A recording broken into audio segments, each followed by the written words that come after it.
Welcome, listeners, to our Youth for Integrity podcast, episode 4. Today, we're going to be having a conversation on ethical leadership, how that interacts with the concept of integrity, the concept of accountability, the concept of transparency. I'm going to let my guest, who is a very, very active member of our community, introduce herself.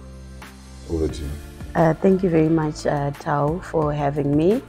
My name is Anna Sande. I'm a community leader and a very passionate youth leader who leads with integrity, I believe. That is the question of the day. Eh? Exactly. So remember again, this conversation is part of the podcast, which is under the SEER project, which seeks to improve integrity, seeks to improve the participation of the youth. Remember to follow us, Zimcode, ZIMCODD, on all social media platforms, X, Instagram, Spotify. Just jumping into it, our community leader here, Anna, what is your understanding of ethical leadership?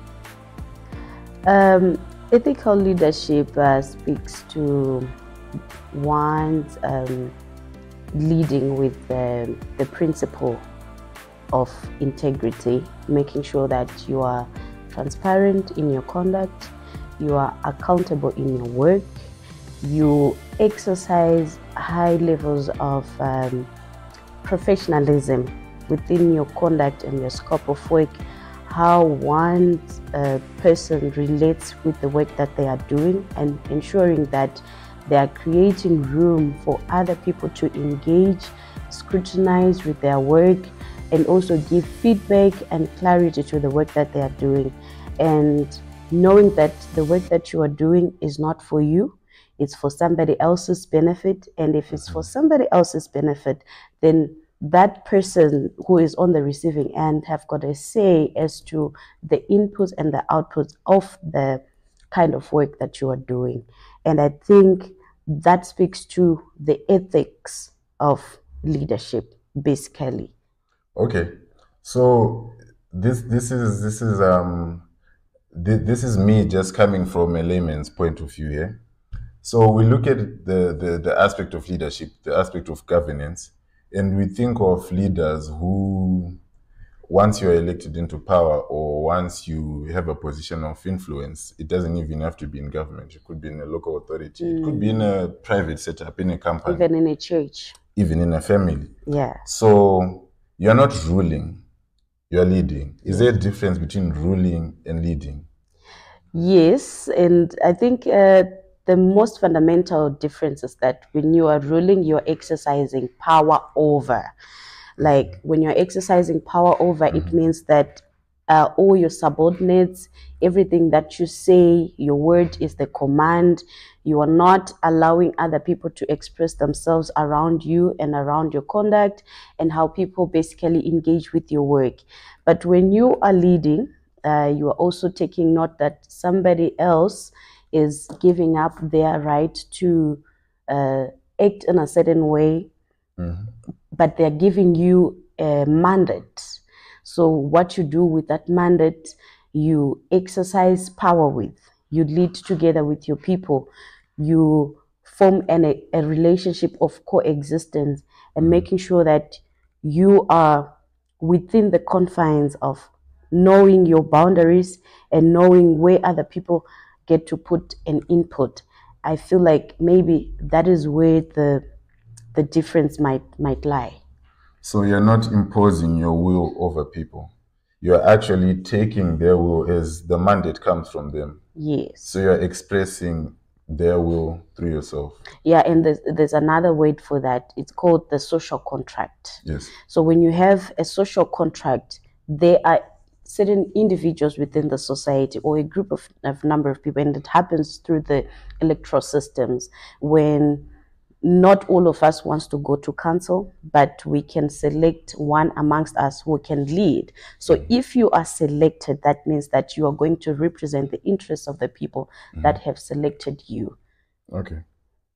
So generally, we are well, I'm still a member of the youth. I believe you're also a member of the youth. we are generally excluded, or the narrative that we're experiencing now is that we're excluded from positions of leadership. How do you think the aspect of ethical leadership, through us, the youth participating, and also through those who are traditionally leading, who are older than us, giving us those platforms, how do you think that can influence positive change in our country, in Zimbabwe?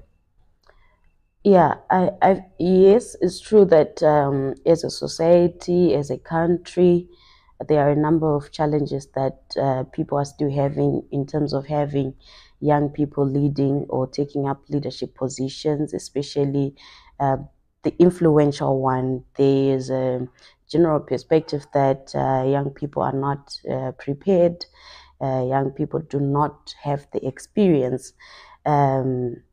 In terms of making the positive impact. But one of the things that I feel would change is that as young people, we are 67% of the constitution. It means that of the numbers Population, of the yeah. population.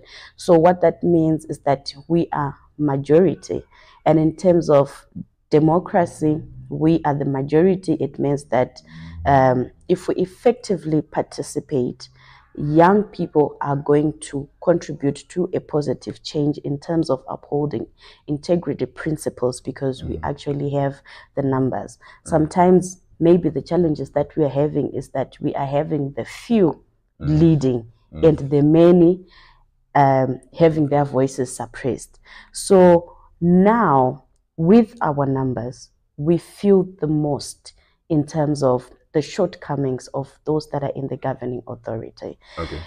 When it comes to the issues, for example, of corruption, embezzlement of funds, you find out that the majority of the population that is going to suffer when, for example, money that was supposed to use to fund the education system is not channeled towards the education system and is channeled for something else that do not benefit the young people.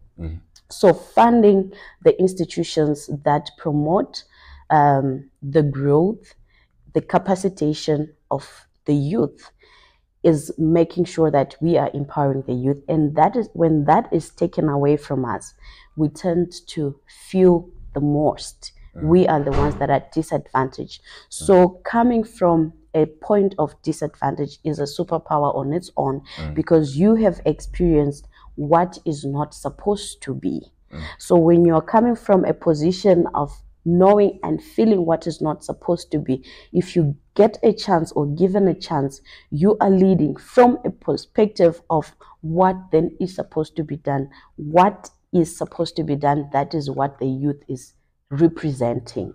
What has been missing within our systems, what has been missing in terms of transparency. And I feel like that is something that young people can actually do more because there is no better representative than thyself. So when you are deprived and when you get a chance, you tend to do better, you act better, you become better. And that is what we need. All right, that's very interesting. But I want to play devil's advocate and ask you a question. You mentioned, and this is not a question that I'm only asking to Anna, I'm asking this question to everyone who's listening in. We mentioned, or Anna, you mentioned that the youth comprise over 65%, you said 67% of the national population. So if corruption is such a huge and widespread problem in Zimbabwe, does it not mean that also the majority, the youth, are the ones who are partaking in corruption? This is an open question to everyone. Does it not mean that we're the major participants if the majority of the population is the youth and also that the corruption is so widespread in Zimbabwe? Are we not also major participants in corruption? Well, it's difficult actually to point at a certain age group to say these are the perpetrators of corruption or these ones are not. I think the general perception is that we just have to accept that corruption is something that we have and something that we are actually trying to deviate from as a society, regardless of one's age group or not. Because I feel like it has become some sort of a system that has matured even beyond certain age groups, which makes it a very complex issue, I think. Yeah.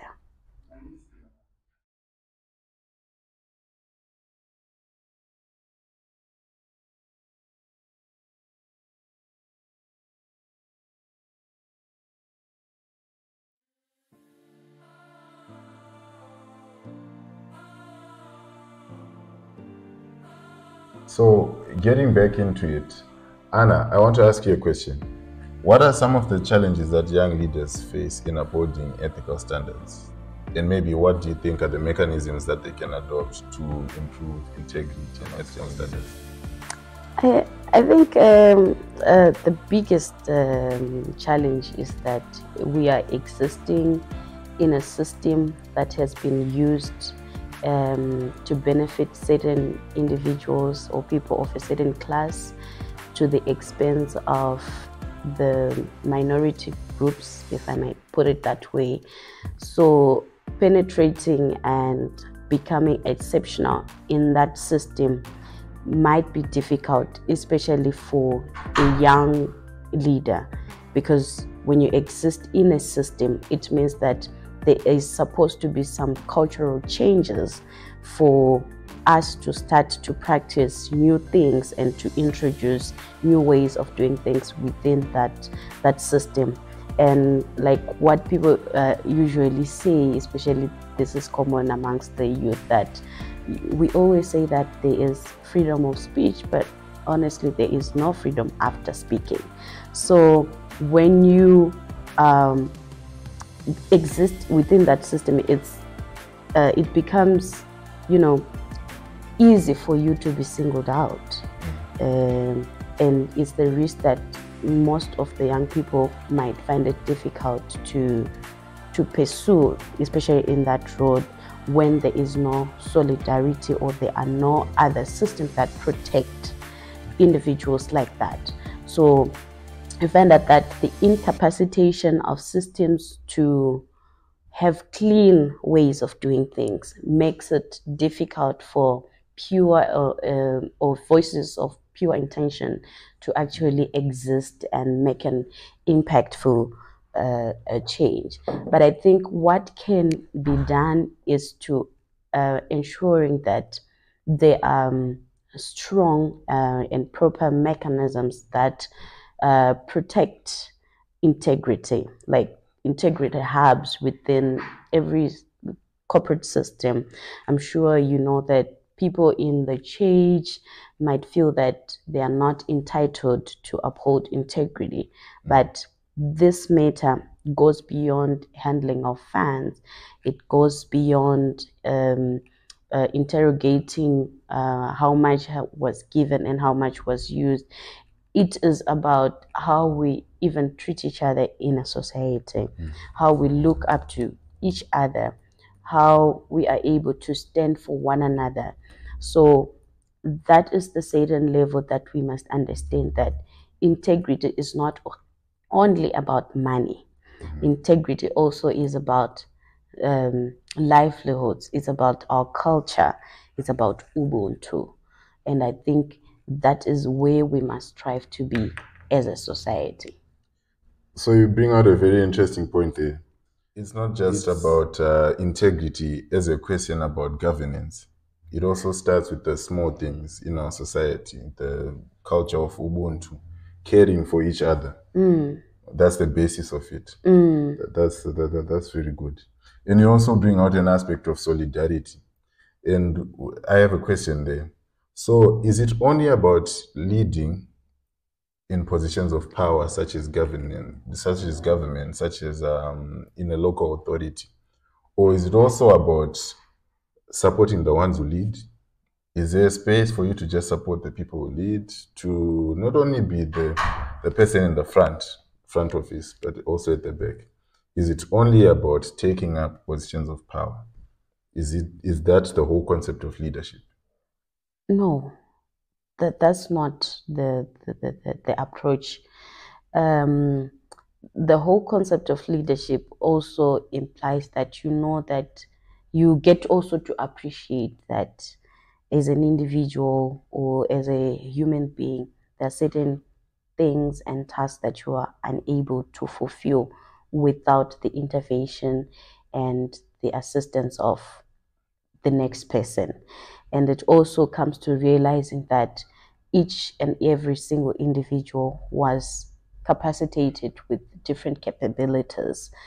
So also allowing other people to lead in a space that you are unable to fulfill, whether you know that you can fulfill. Sometimes also the question of time, are you rightfully positioned to lead within the field that you want to lead?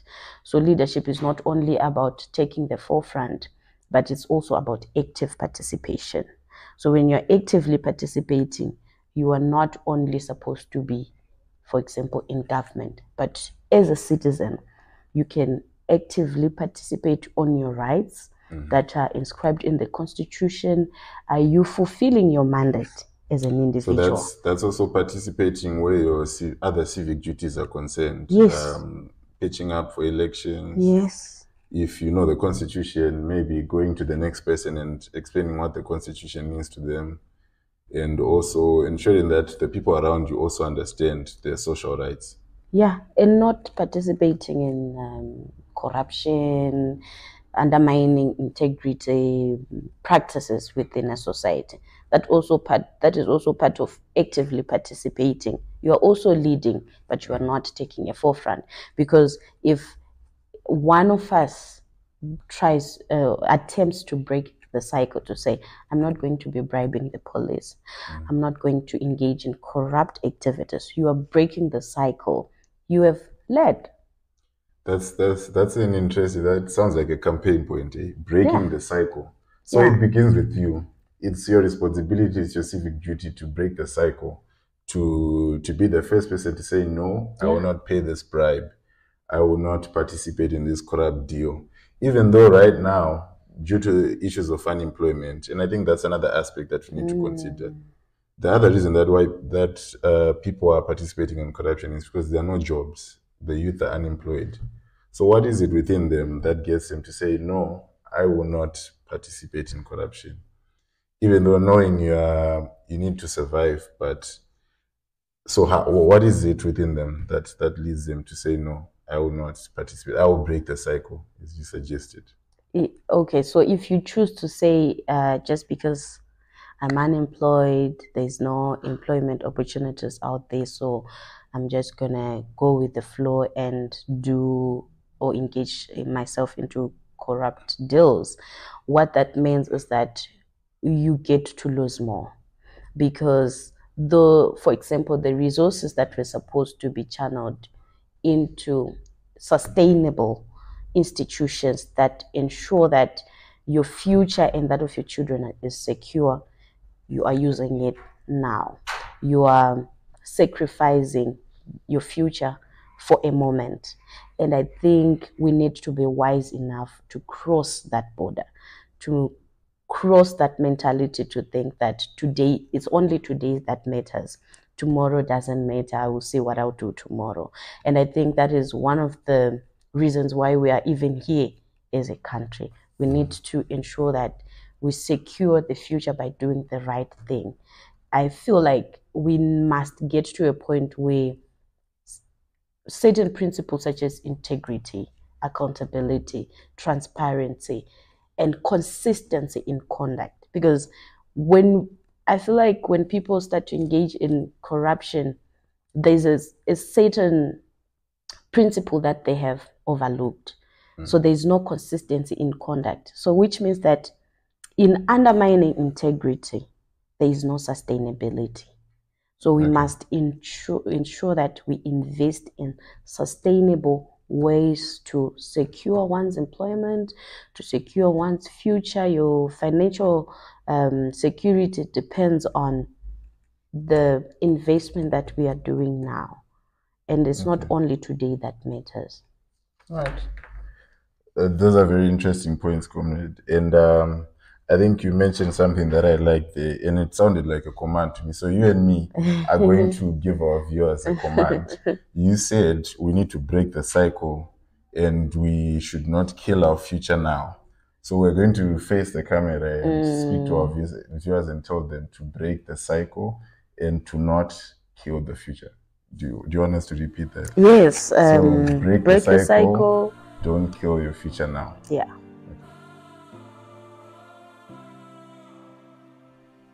So Anna, in a way of just wrapping up our conversation, do you have any recommendations for the youth on how to promote integrity, to promote ethical leadership? Yes, I think the first recommendation would be that promoting integrity is a civic duty. And it does not only depend on, for example, the elected officials. Even in the absence of the councillor, the MP, the president, and the ministers, you as an individual, especially as a young people, you carry within you the mandate to uphold integrity wherever that you are. It's a civic duty.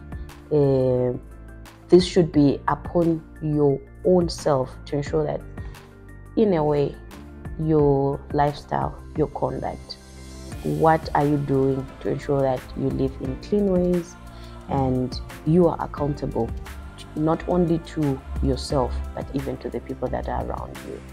And the second thing is we must learn to capacitate each other to know the current trends that are happening in your local area where you are living, in your country, in your region, globally. What is it in the news? That is how we make informed decisions. Because if we do not know what is happening, then why are we speaking in the first place? So we need to also, lastly, support each other. Solidarity networks are very important. Let us connect with each other, give each other support, and also hold each other to account. If we have representatives who are youth, you are accountable to the youth population of this country. And also, we must actively engage those in the governing authorities, making sure that we engage with clarity as young people. This is what we want and this is what we have to offer. And given a chance, young people must lead. Thank you so much, Anna. You heard it here first. Young people must lead. Thank you so much for listening to our podcast. And remember to like our Facebook page, our X page, our Instagram page under Zimcode, ZIMCODD. Remember to break the cycle. We are take the stage.